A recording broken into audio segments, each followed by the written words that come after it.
34, it says the dot plots show the heights of players on two basketball teams.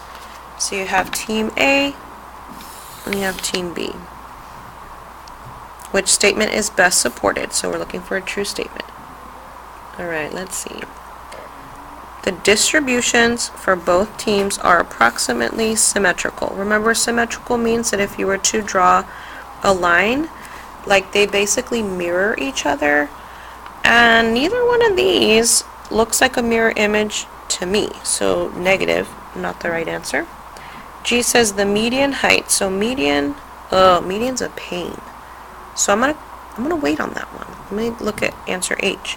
Team B has a greater range. Oh, that's easy. So range means you're taking your biggest and your smallest number and subtracting. In this case, it's 83 minus 72.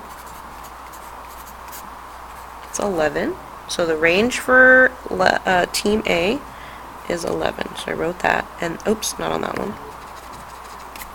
Team A is 11. And then Team B is 84 minus 72. Notice, over here I'm not using 84 because there's not a number that goes with it. Okay, there has to be a dot above.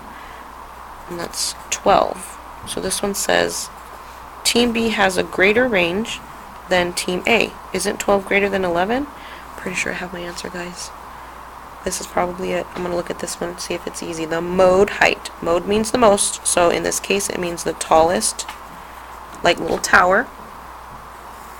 80 would be for Team B, and 78 would be for Team A.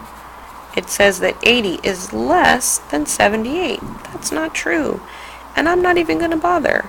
What I will show you is if it is really asking for median and you have to solve for it, you're going to take one from the top and the bottom, top and bottom, top and bottom, top and bottom, top and bottom, and you do that until you've reached either one dot or two dots, because there may be two that's a tie. Okay, but I'm not going to do that because I already have my answer. It's letter H.